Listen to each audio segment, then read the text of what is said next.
you guys doing? I hope you are all doing well. Let's see. I hope you're all doing well. So, it have choked. They have choked Adamu GARBA's Instagram account too. They don't left the account. And this is from Facebook, Twitter. You know, when Twitter was banned, he was happy that Twitter got banned. He tweeted it that Crow app on Play Store has defeated Twitter. Boom, Google banned Crow app. Google banned Crow app. A day later, Instagram, the news we're getting now is that Instagram has blocked Adam Garba's account. He can't use Instagram now. According to medical practitioners, they say it have choke. No way to breathe. Say airway restricted. No free movement of airflow. It have choke. So if you can hear me, let me know. If you can't hear me before I go ahead. If you can't hear me well, let me know. Let me know if I should adjust my volume. I see a lot of people watching me already. So that means just drop a comment just to confirm that you can hear me. So Adamu Garba, his Instagram account, they banned it. You know, they say somebody was saying Buhari is banning. Is he a bandit? I think it's Reno Mokri that said it's bandit. So now they have banned it. Adamu Garba Instagram account, his Crow app, they have banned it too. He can't tweet on Twitter now because what? Twitter itself is banned in Nigeria. So now the only social network remaining now is Facebook. If they block Facebook now to enter Coup, there's this one that they call Coup or TikTok. He'll be giving this thing. He'll be giving what do you call it? His press releases on TikTok. So this is a battle between Adamu Garba and Jack Dorsey. Jack Dorsey is the owner of Twitter. He's worth billions of dollars. Adamu Garba is an ex-presidential aspirant and possibly a supporter of the current administration of President Muhammad Buhari. So the reason I say possibly is that almost all the policies that Buhari has come up with respect to social media, he's always supporting it. When they banned cryptocurrency, he said yes, that the people should start using cryptocurrency.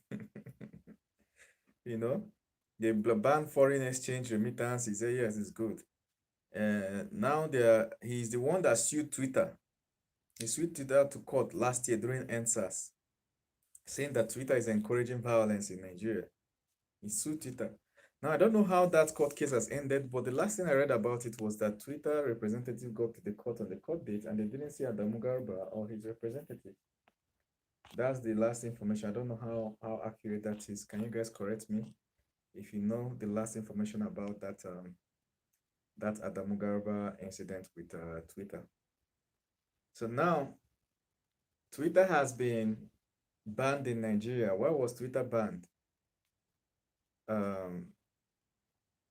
There's a primary and the official reason. The primary or the last major thing that happened between Twitter and the Nigerian federal government is that Buhari tweeted, making reference to genocide that happened in 1967, saying that people in the East now that are campaigning for Biafra, they did not witness it, and it's going to speak to them in a language they understand. Now, many people translated that language as violence, since in the same paragraph, you already mentioned 1967, in which about 2 to 5 million people died. Like if official numbers are telling you 2 million, that means that people that died that weren't captured by official numbers are more. And these people that died are not soldiers. You know, during the war, you don't kill soldiers, you don't kill non-combatants, you don't kill non-soldiers. These are civilians. Most of whom don't even believe. No, not say most. Some of whom don't even believe in Biafra. The way you are now, maybe you're in the West, you don't believe in Oduduwa Republic. or you're indifferent. If it comes, fine, better. If it doesn't come, we'll manage Nigeria like that. But if war start now, you could be a victim. So many people died in the East. Now, because Igbos are the major ethnic group, Igbos died more. And who are Igbos? Igbos are Igbo-speaking, indigenous Igbo-speaking tribes. It's different from a tribe, from a person that learned Igbo. Like now, I speak English. I'm not indigenous English-speaking tribe, you know? But I learned English, you know? My father could have taught me English. Maybe my father speaks English, but our tribe is not indigenous English-speaking. You get? So Igbos are indigenous Igbo-speaking tribes. So anywhere you see a tribe that for last 400 years, 1,000 years, 2,000 years, they have been speaking Igbo. They are Igbos, no matter what they want to tell you now. So how many states are there now? There are many states in the east and south, that are Igbos. Indigenous, if you go there, you will see that for the past 1,000 years, these people have been there. They have been speaking Igbos. Now, apart from using language to identify who the Igbos are, there is no other way. You get, until DNA test comes and they're able to say this is the primary haplogroup of Igbos, and then they start testing other tribes. That's that way. You get. So, and the funny thing is that all these indigenous Igbo-speaking tribes are borders. They have borders with each other. So you can understand in a way when people say that if your town has been speaking Igbo for the past hundreds of years, you're Igbo. And the funny thing is that all those towns experienced the violence during the Biafran War. And some towns that were conquered early, during the Biafran War, the Nigerian army was closing in on Biafra from all sides. Now, the thing is that the towns at the outskirts got conquered earlier than the ones in the inside. So some of the towns at the outskirts, when they see that they have lost the battle, the bulk of the Biafran army have pulled out of our town. We are now civilians. What do they tell the invaders? We're not Igbos. You get what I'm saying? Go inside, you'll see Igbos. We're not Igbos. And that was a smart way of surviving the war. But the funny thing is that after the war, some people have carried that ideology on.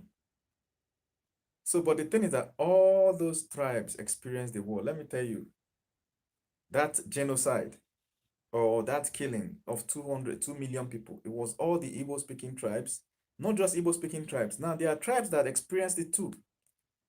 When you talk about Akwa Ibom was fighting under Biafra, during that 1967 to 1970. There was no time Akwa Ibom pulled out. They were from the guy that surrendered Biafra after Ojukwu left was an Akwa Ibom. He was the second in command. And all the Igbo warlords and all the other whatnot tribes, they were under him. He was their commander. So Akwa Ibom led Biafran war at a point for 2 weeks before they surrendered. But today, I'm talking to you. You see Akwa Ibomers that say, we're not Biafra. Why did you include us in a map? So in a way, I understand the first part. When you say we are not Biafra, many people in the East, Igbos, core Igbos, when you go to all these core Igbo towns like Enugu, Anambra, Imo, there are people that will tell you that they don't believe in Biafra. They never believed in Biafra. There are people there, they are Igbos, they tell you, leave it the way it is. Nigeria is okay like that. A good example is the governors. How many governors have told you that they believe in Biafra? Are they not indigenous to the tribes? You get. So if somebody from Akwa Ibom or some parts of River State that speak Igbo, and even some parts that don't speak Igbo in River State, if they tell you that we don't believe in Biafra, it's a normal thing. Everybody doesn't. Not everybody does. So that's why those are the kind of things you find out in referendum, even in the East, during Brexit. You will see almost all the British people I know face to face told me they don't believe in Brexit. Almost all. But when they did the referendum, it turned out that the people that believe were more. That's what a referendum is. And it was clear to everybody after they did that referendum, there was no violence. Why? Because it was very clear that this was a free and fair election, and okay, the people that voted we should leave European Union and more, period. It doesn't mean if you go to there now, you won't see people that will say, ah, that was a big mistake to leave Biore. You will see. So, but the second part is what kind of baffles me. Like, seriously, when somebody from Akwa Ibom side says, okay, why did you include us in your Biafra map? Like, seriously, Akwa Ibom was always part of Biafra. Always. So now if there's going to be a referendum, it's going to be for Akwa Ibom to decide whether they want to keep staying or leave. A referendum is a vote for everybody. Now, what brought me into this is because of the genocide tweet. So I was telling you that a lot of Akwa Ibom died. Akwa Ibomites died. Do you know there was a big battle at Oron? Go to Oron in Akwa Ibom. Go and Google it. March. First week of March 1968. This is like a year after the Biafran War started. Biafrans realized that Nigerian army was using ship to ship soldiers to attack Biafra from behind. So they detached 58 Biafran brigade to Oron to protect it. But they weren't, they were shocked by how Nigerian army was prepared. Nigerian army started shelling Oron from the ocean, started sending bombs into the town. Now, these are towns and villages where there were civilians. It's not like the bomb will come to the air and find where the soldiers are and shell them. So after heavy bombardment, there's somebody called Ted Haman. That's the Nigerian army military commander. I think he was born in Sokoto or something. Brigadier, it was a brigadier that led that force, Nigeria. They made a beachhead in Oron and then started moving inland. That shelling was so much that the Biafrans couldn't coordinate themselves. And these Biafrans there were Akwa Ibomites that consisted that 58th Biafran Brigade. So their commander gave an order that everybody should run more, run inside, run inward, to pull out. In the process of that pulling out, a lot of them were abandoned. A lot of the actual Biafran soldiers, they were captured in hundreds. You get? So these are histories that people don't know. Go and Google it. So, but then, if you, like I said, in every part of Biafra, now, what of Cross River? Some parts of Cross River were never Biafran from day one. But there are some parts that fought under Biafra. That was why Biafra civilians were able to cross to get to the border with Ambazonia. Now they are fighting to get Ambazonia. There were Biafran civilians that managed to cross. They wanted to escape Nigeria during that war. When they got to the border, they saw that Cameroon has closed the border. They started coming back again. Imagine being born in that time.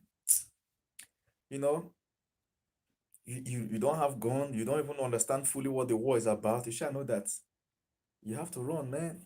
And when we're talking about running, this is hundreds of kilometers using leg to cross from one state to another, and you're carrying your loads on your head and you're avoiding battlefields. You don't even know where the next battlefield is. You can run into where there is shelling. You guys have to lie down until the shell finishes.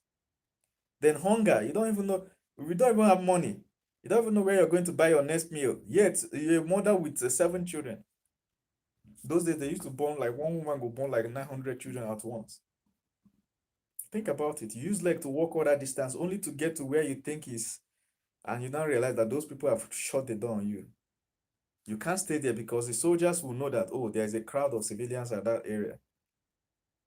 I'm talking about people migrating in millions. So if you go to if you see a road where they're walking, they will be in hundreds of thousands lined up, carrying their load, everything on that road. So at the end of the day, Cross River was created on the day Ojukwu held a war council. There's a military war council. You can't just wake up and declare war, even if you are Putin, that you have complete control of your country. You can't just wake up and declare war. The different parts that make up your state have to agree to that war. Even the US today, they have to hold a war council where they call all the military generals and the representatives of whichever different regions of US and say, are we going to invade this country? You make a case. Other people will look at it and decide to vote. Ojukwu held it May 27, 1967. Ojukwu held a war council. So at the end of the day, during that war council, people from different, Ojukwu the reason he was able to hold that war council is not that he just woke up and hold.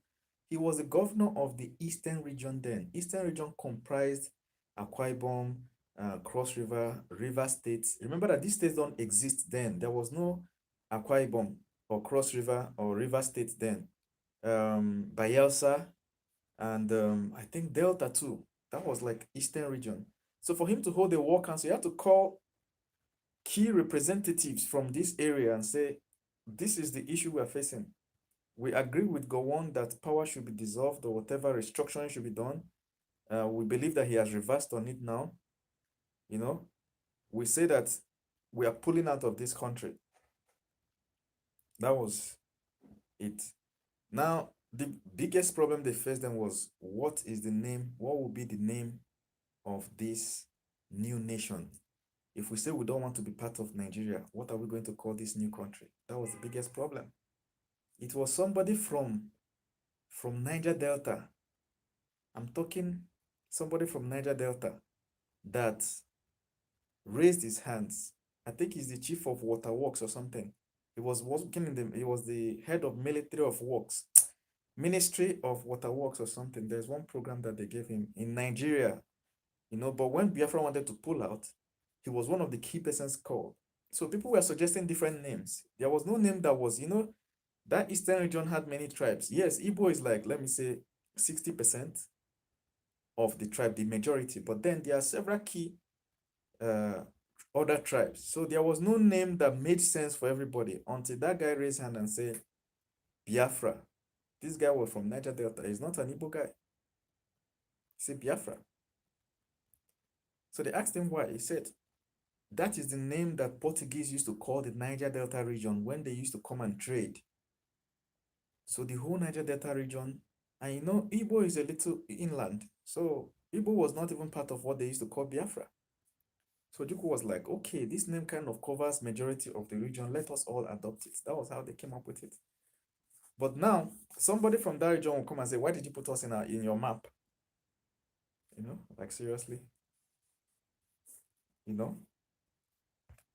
So you need to know that some of these other regions fought against Biafra. They were never Biafran. There are some regions in Nigeria that were never.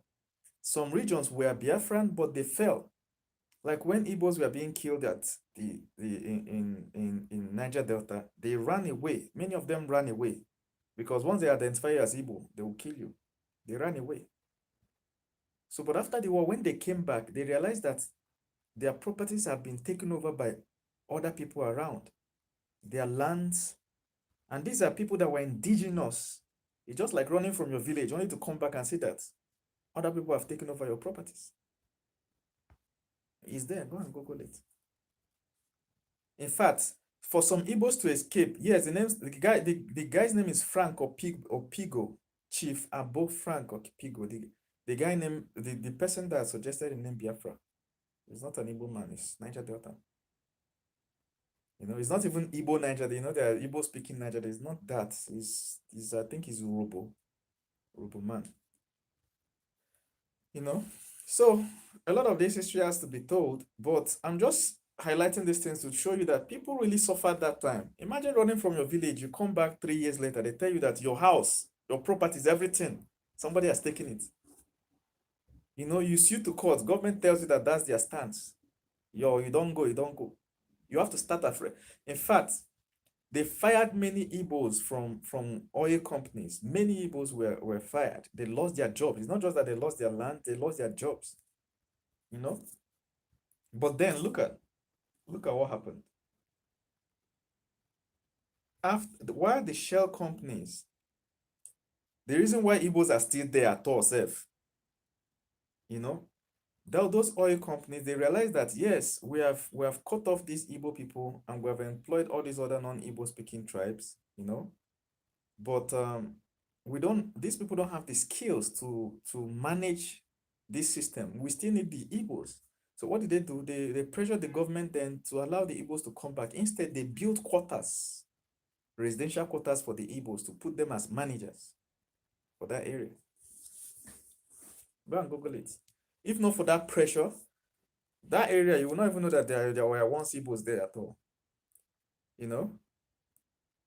So at the end of the day, people really suffered. So when Buhari tweeted that 1967 thing, there are so many families that didn't feel better. So I feel that what happened was when Buhari tweeted it, millions of people reported that tweet. So it caught the attention of Twitter. and they deleted it, you know. So from that deleting now, Nigerian government reacted by banning Twitter. See, I don't fault any side, you know. Twitter may have done they deleted Trump's tweet and banned Trump. Then I was fully against it. Why would you ban the president for what? For expressing his opinion, you know? But now they have done it to other presidents. Buhari is not the second president. They did it to Brazilian presidents. They deleted his tweets. Which other president? Two, three, four, five other presidents, they did it. They did it to Nnamdi Kanu after they did it to Buhari. After deleting Buhari's tweets, people started reporting Nnamdi Kanu's tweets. They read it, saw it was violent in nature, they deleted it. You know, but then Nnamdi Kanu is not the same thing with Buhari. Buhari has the government powers. You know, you delete Buhari's tweet, he show you why he's the president. You demand. He will show you why he's the president. And hey, Vincent from Turkey, how you doing? So you can't just delete Buhari's tweet. You know, he will show you why he's the president, or he's occupying the post of the president of the Federal Republic of Nigeria, the largest black nation in the world. He will show you Pepe. So that's what happened.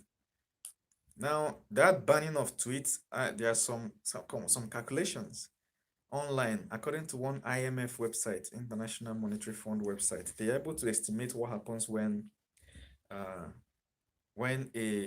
social media platform is banned in any country, how much is being lost. They say that over $260,000 is being lost daily by banning social media. Now, who are the people losing this money? They did not specify. So I can see it in two ways. Twitter is losing money that people would have used for adverts. You know, people run adverts on Twitter the way they run on Facebook. So I can see that people are losing $260,000 per hour. You know, Twitter is losing the money they would have been making per hour, $260,000. Multiplied by 24 hours, multiplied by one, you know, it's crazy. The amount of money is huge that they are losing. Then another angle is, this is money that people are losing that they would have been making from Twitter. A lot of people make money from Twitter, you know. A good example is people that sell perfumes, people that sell wristwatches, people that sell phones. So, do you know how many millions of companies, both big and small, both sole proprietor businesses in Nigeria that are on Twitter, and they ban it? You know, the effect will not be immediate for some people. There are some people that will not find food to eat the following day if they ban Twitter. You know, now what are the beggars? There are people that their daily occupation is to beg on Twitter, and they're making money from it. They just chatting box. Brother, my left knee is just full of. We have been searching for it. Doctor said I should replace it. How much? Just urgent 2K. You send 2K. He has found food to eat for the day. You know, he goes to another person, another 2K. Yeah, he has found food. Some people will craft one story or go and look for somebody in trouble at the hospital, snap the person, everything, craft it, and put it online. When you send the money, they will share it with the person. On our format. This is Nigeria, our format deal. But Twitter is banned. All these things just into thin air. And that reminds me, I've been teaching, if you have been taking my business classes, don't concentrate your business. Don't make sure you don't have one single point of failure in your business. Very important. Example of single point of failure is if you have one job in life, every day you wake up, you go to that job. What if they fire you one day? What if you wake up one day and that job is gone? Imagine that you just wake up one day and they tell you, this job you're doing now that is giving you daily and monthly income is gone. Where are you going to get money to eat, to feed your family? Where are you going to get the money? So don't ever allow yourself to be boxed into a certain situation where you have just one means of income. It's poor people that think like that, you know. If you have a rich mind, you need to have like anywhere between 4 to 7 means of income. So imagine people that Twitter is the only way they make money. That's where they get all their customers. Some people will tell you I supply 20 to 30 pieces of perfume per week. How do you sell them? Off Twitter. I just tweet. People just buy. Boom, it's gone. From 30 pieces of 30 supplies per week to 0. You start life afresh. That's when you start trying Instagram.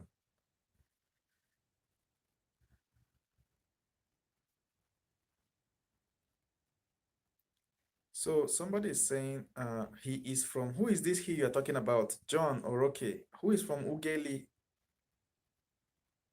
Okay, his father name is Opigo. They are well-known family in Ughelli South. Mr. Frank is the last born from among his brothers. It's possible, but Mr. Frank is dead now. That's the thing. Uh, I think it's Angiama State, a Calabari man. I think that's what I saw online. I think that one is more correct. Uh, that's what I saw online. So, John Oroke, you can provide more details on how you arrived at where Frank Opigo is from. Okay.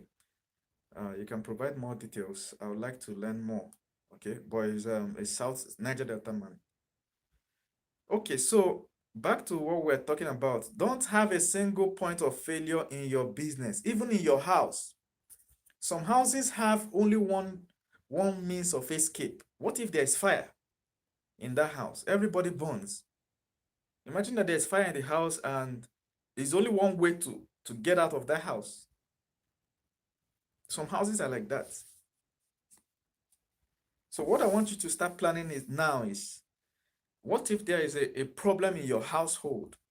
Maybe there's fire somewhere, or maybe assassins or robbers. It happens. They are trying to break the door into your house. Is there a way to escape? You get.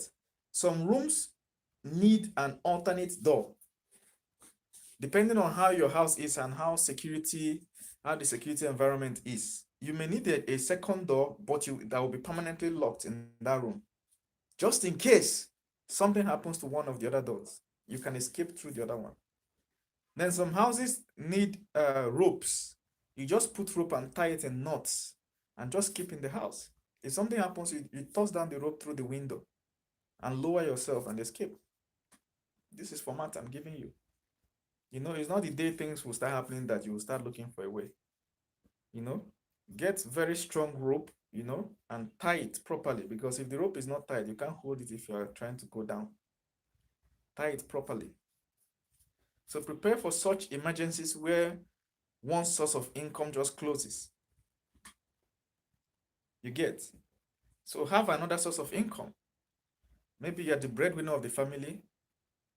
Provide something for your wife to be doing. You never know when shit is gonna go down. Somebody might fall ill that they can no longer work, and then because of that, no more income. And from then, poverty enters. So make sure you have 4 to 7 different sources of income. Now you have your major income, right? You can actually come down and experiment. If I start this, let me try. Let me put in 10% of my salary on this for 6 months. Let me see how it's going to go. The thing is that all your sources of income don't need to be paying equal. Your main job might be paying the most. For instance, you might be earning, let's say, $4,000, or let's say in Nigerian terms, 1 million naira from your main job every month. This job pays you 1 million naira.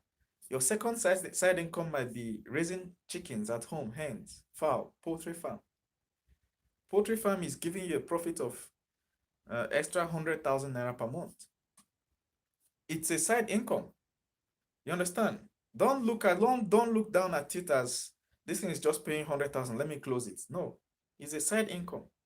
The only time it is bad is when it's taking you time. Let's say that 100,000 naira profit is taking you. You have to be every day, 3 times a day. You have to feed these birds. You have to do this. You have to take care of them, this, that, and then having to sell them everything. At the end, you just get 100,000. If it's that stressful, then it's not worth it. But if you have something by the side that doesn't stress you, pays you 100,000, it's just as valuable as the one of 1 million. Another way to do it is this poultry farm. Why take care of it yourself? Out of your 1 million naira salary, you have used 300,000 naira to start it the first month. Every month is costing you 200,000 naira for feeding. Instead of pouring your time into that, who remembers that my course on that, how to get rich? Instead of pouring your daily time into that, hire a technician. So hire a technician. This technician will be feeding the birds for you at the cost of, let's say, 30,000 naira per month. So it saves you all the time. So at the end of the month, all you need to do is monitor this technician, let them monitor the birds. If you're not careful, they will steal your birds. No, try Nigeria. They will thief your egg, put it inside bra. Your egg go to miss. Your chicken go to lay egg, you know, go see them. When the girl is going home, she'll carry big boobs like this. You'll be like, ah, it's like like this girl is looking fresh, looking sexy. You don't know that it's your chicken eggs that are full here. Haven't you seen that video? So, but if you can monitor them well, they will take care of your distance, then your time is free to you. You get. There are so many side businesses, or you try online business. I teach online business. I have about almost 5 to 10 now online businesses on my site, and hopefully before the month runs out, I'll put more. Different online business you can start trying. Okay, this thing doesn't take me time. Okay, I just have to learn it. Okay, if I commit this amount to this, let's see how it goes. Okay, if I commit this extra amount, let's see how it goes. All the businesses must not work equally, but as long as money is flowing in through other means, it means that if there's emergency one day, you can carry on. Then if you have different sources of income, it means you can share it to your children. You can say, this is my first son, Stanley, come. This business is selling things online. You know, for the next 1 month, this is what we're going to do together. I'll teach you. Any money that comes from here, use it and buy toys. Any money that comes, use it and pay your school fees. Anyone, I'm going to open a special bank account for you. You make the child love it. Before you know, the child is managing your entire Shopify store. Millions of dollars flowing in, or whatever amount, or naira flowing in. Your child of 7 years is managing it. You know, you go to YouTube. I've taken the partners course. Now I can run a YouTube channel. But then I don't have time. So I just make the videos. I will send to my daughter. My daughter will take it, upload it, create thumbnail, create this, add tags, add this, add that, decorate it very well. At the end of the month, whatever money that comes from YouTube, you share it with your daughter. Say, my daughter, I've put $500 for this month. You earn $500. I put it in your account. If you need to buy toy, that's where we're going to get money and buy any toy for you. You know, if we want to go on vacation, this is where we're going to earn. This is how you build businesses. You'll be surprised that that child will do that business better than you, because children learn incredibly fast. Their brain comes tabula rasa. So anywhere you put them, they're going to succeed better there. Unlike we adults that have already, our mind have set. You have chosen religion, you have chosen culture, you have chosen this, you have chosen, all these things are set in your mind already. So learning new things is really hard for adults. So now, back to business. They have blocked Twitter, and you expect Twitter not to fight back. One thing you have to understand is that out of California, but all this WhatsApp, Twitter, YouTube, Instagram, name them, Vimeo, Microsoft, they're in one city. So if you against Jack Dorsey, David Goliath, Facebook will laugh. What is his name again? Garba, what? Share blocking. No blocking. Let us see what will happen in the next 24 hours. You know, they'll go there in the same WhatsApp group, tweet. Google will say, okay, start his app again. Cow what? Crow. He's not the first person they have done it to. There's somebody in Israel case with Facebook like that. Went to Israel and officially changed his name to Mark Zuckerberg. An Israeli guy, go and Google it, changed his name to Mark Zuckerberg. So the news headlines now said Facebook sues Mark Zuckerberg. Oh my God.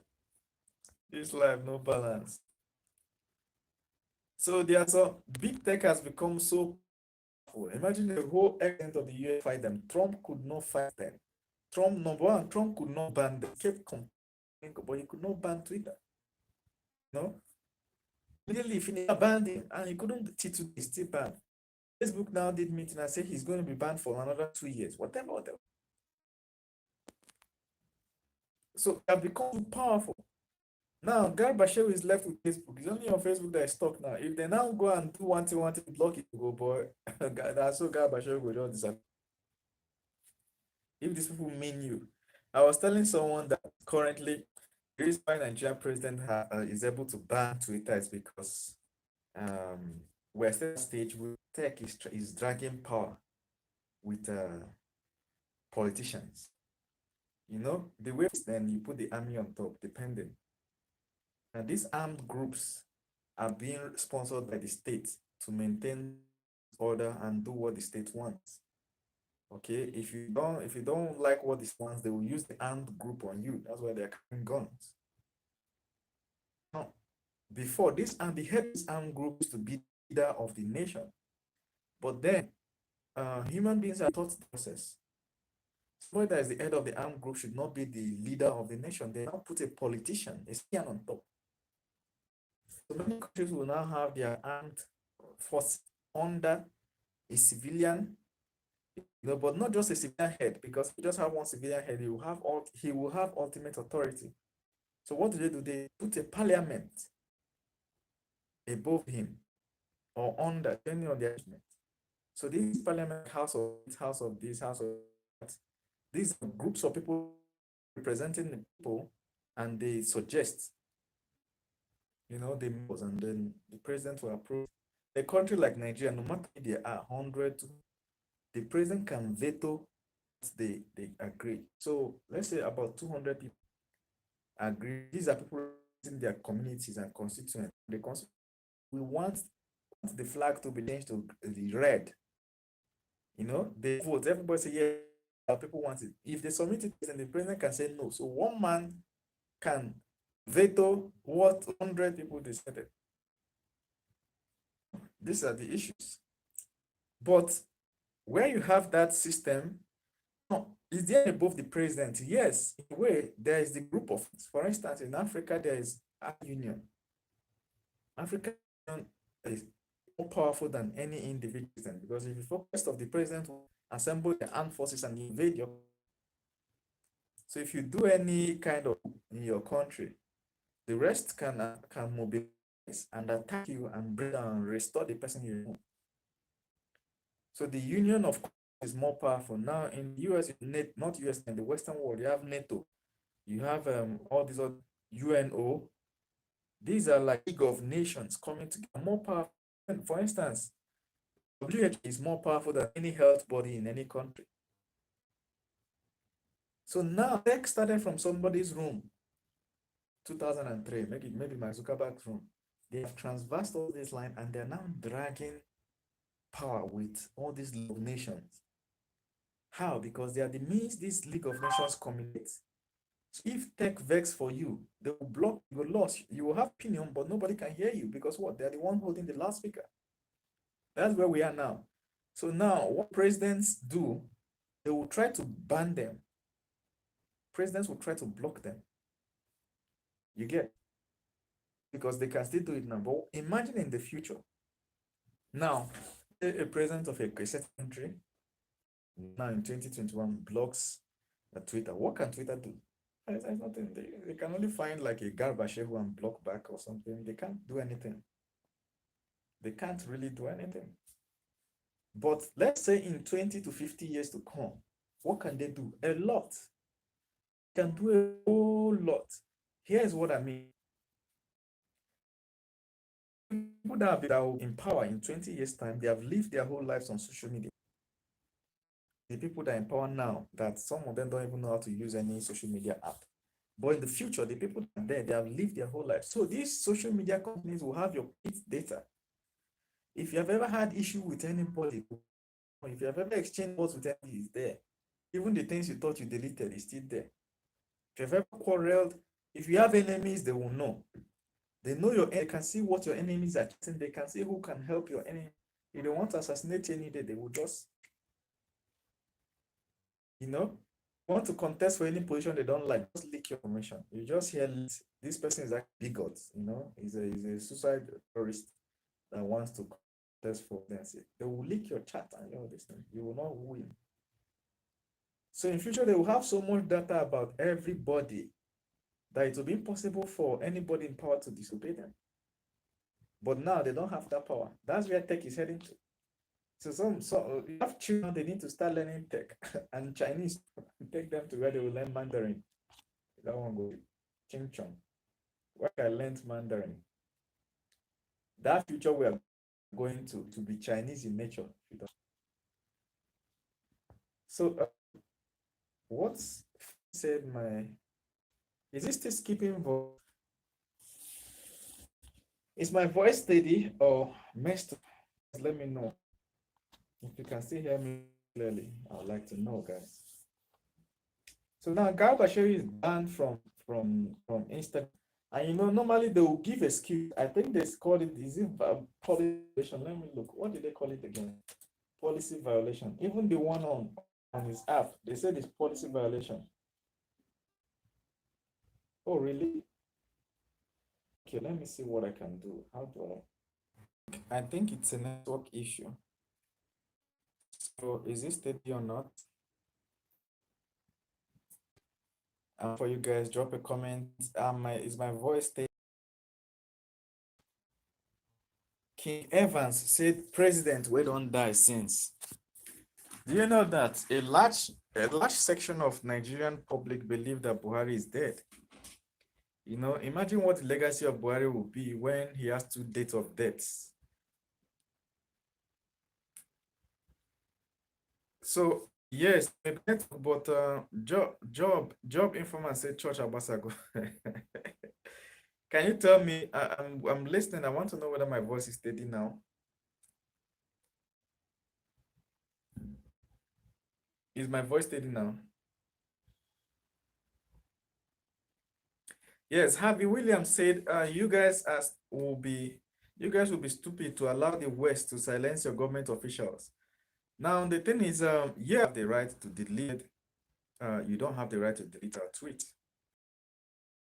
Okay? So now, that thing is actually a gray area that they're trying to stamp out. Twitter trying to impress it that they can delete any tweet of anybody. But some people that have the power to pass Twitter saying that we have to be exempted. Facebook made a special exemption. They said we can delete any Facebook post of anybody except if it's political official or somebody in for election. If it's not any of those two, we can delete. So Facebook is avoiding people part also, and Jack Dorsey innocent. The way he handles this particular will determine how he's going to handle how other countries will react. If Nigeria budges, other countries have to block his Twitter when he deletes their tweets. But if he budges, then every other country will take part. If you delete president or official tweets, they will block you. So we're at a very area. Now the thing is, tweeted something that many people tweeted child porn. Should Twitter delete that tweet? I don't know if you're saying, let's say something very horrible, child porn. Should Twitter delete it? What they tweeted video of genocide and promoting it. Yes, we are glad we killed a section of our country. Let's say a president tweets that. Should Twitter delete that? Leave it. So these are the issues, is a little gray area. A little gray area. So now, to me, I'm actually different. Anyone that sorts it out. Now, what is the effect? Twitter was banned, GRP. So they could use Twitter. And the people that are affected are APC chieftains. At the end of the day, what do you suggest now? It's looking like ban Twitter. Yes, it's of. In fact, even church itself, we have a global branch, and anybody from any of our branches all over the world can be tweeting. Therefore, we'll keep tweeting. Have a way, can you tell us which country you're from? So, at the end of the day, it's a part of. Now, the funny thing is, what of Garba? Is it Garba Shehu? Adamu Garba? What of Adamu Garba now that is not a government official? He doesn't have power to do anything. He just puts himself in the fight. Now they are banning and blocking all his. Imagine that kind of situation. You're not a government official. You don't have immunity of anything, and you put yourself in a fight. Now, Twitter cannot go after government officials, but you're a scapegoat. They are now using you as scapegoat, looking for you everywhere and banning. And the Mugabe came out, actually, they pushed in a way that does not According to him, it is a little contradiction. Now requested that Google take the app down. So I don't know how it works. You submit something that is not approved. If it's not approved, then your app is still there, right? You're not the one who request for them to take it down. If they feel that they need to take it down, take it down. Now, the thing is that that app on that Chrome has so many negative reviews. But 5 days ago, I had Monish something might happen to his app. So I went to check out the app and I took screenshots of the reviews. Oh boy, negative review every. I didn't even see one positive review. It's like people just for fun, just to drop negative review. You know, people will say it's the worst app in the world. This app is stealing people's contact. It may not even be stealing anybody's contact. And poor, something on the homepage. But these things are not true. Just give you negative review. People are using negative review to kill. And normally Google will take app that maintains a 1 rating for long. If they according there's a statistics they use. If your app maintains 1 out of 5 rating massively, they will take your app out. Adamu GARBA is to explain that his team that submitted a request to Google, not Google deleted it because of policy violation. Now I don't know what policy violation that is, but it's likely that that company knows. But another one now is Instagram has now deleted and Adamu GARBA. What did he now do on that one? Adamu started voicing out and said that these people are attacking God, attacking Nigerians who are just expressing their opinion. That he's just a Nigerian expressing his opinion on the matter they're attacking him. So now I don't even know Instagram got into the matter, except for the fact that it looks like they are just punishing based on what he did to Twitter. You know, isn't that it's? I'm reading your comments. There are some of them are some that I don't want to take out. Okay, I'm trying to censor.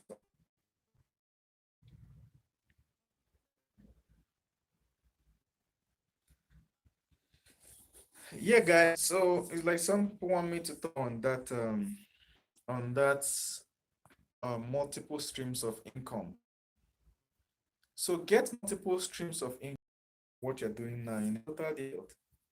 Remember that the reason for getting multiple streams of income, there are two reasons. One, to make more money. Have alternative means of income such that if something happens to your main source of income, that his father made a lot of money in politics. So sooner or later he was removed from politics. And in 1990 something, he has not been able to get back again. That was the end of his political career. But they are still, they are selling one plot every year, about 5 million naira. Just sometimes somebody will come and buy 3 plots. So that's 1 year expenses. You're set, you know. As long as you don't live extravagantly, you know, 15, 30 M, you're settled. Then every year the lands that are remaining are getting, you know, and the advice now is that his father has been advised not to be selling off the land, that he should lease it for 20 years, so that his great grandchildren will have something to inherit. So by 50, people that took it will leave it so that his grandchildren will carry it on. So now that you are in a place that you are earning something, that's alternative sources of income, something that may be way different from what you're doing now, or something that is close to what you're doing. You understand? Something that might be very close to what you're doing. Like I used to tell people that if you trek every day to get to the train station or to get to work, you know, or if you have idle time, in course, it's on my website, start YouTube channel. Within that 30 minutes, make a video on YouTube. If you do it every day for 6 months, the money you'll be making from YouTube might be way more than whatever they're paying you at work. And stressful. You get. So this is the advice I usually give people. Then if you look in company, I know people that have started sister companies. You work in a company that produces rice. They produce rice, you know. You have started a side company that produces rice bags back for producing rice. Size it, give it to your wife, give it to your husband. Say, honey, look, this, that. Put this in, register this company in your name. I have a contact that will be supplying this. Use it to supply how it goes. Your husband will go to another of town supplying bags, rice to rice. You're aware the knowledge from you, knowing the loophole there. Before you know it, you have started your own company. You guys are running another company somewhere. You get. And if you look, you see that it's related to what you, and the business that is related to what you're doing is usually the best because you already have background knowledge there. Any other business you want to enter, there's a period of learning to pass through, and that period you might be making mistakes. You understand? Might be making mistakes. So, for instance, for someone selling wine, been selling wine. The next and similar business you can start is to start making fruit juice. Using the concept of the way you're selling the customer base that already exists, you can start a fruit juice company. Give your daughter to start doing, or you do it. You prepare juice. When people want to buy wine, you supply fruit juice to them too. Very well. So it goes with the you can open another shop somewhere, put a sales girl that prepares fruit juice. Use the same customer base. So they will not even know that you are the owner of that or that business. They don't have, sales girl will be doing it, supplying. You have doubled your income. It. Duplicate what you are already doing. Now you have two shops. If something else comes to one, you have the second one. Is that not how transport companies do? Starts with one boss, and boom, he buys two, then he four, then he buys eight. Before you know it, he owns a pack of buses, and then boom, he owns a second pack. Now the third pack. The same business.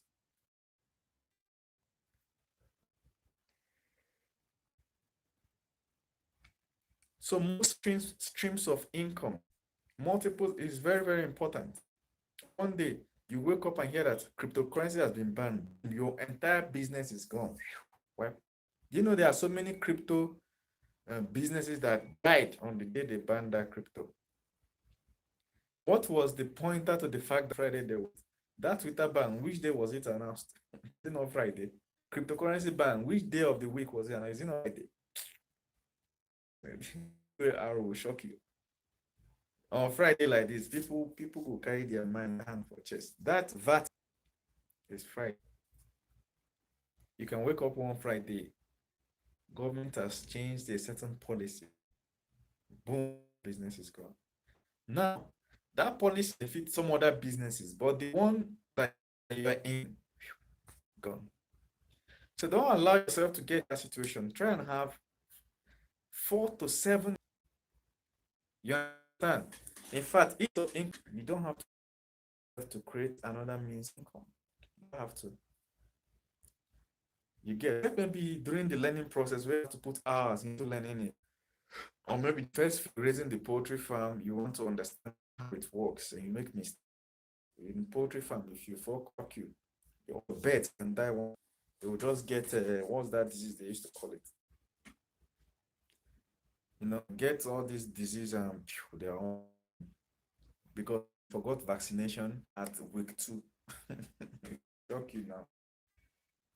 You get so there's this period you are still learning, or maybe my online course. Yes, you have to do 2-3 hours to learn it. To some courses you have to take 1 week, 2 weeks, 1 month to practice and tweak and try to set it up. Once your online store is set up, you're making sales. Once you pass that stage, that will not stress you beyond that stage. Never. I know doctors that choose shoe.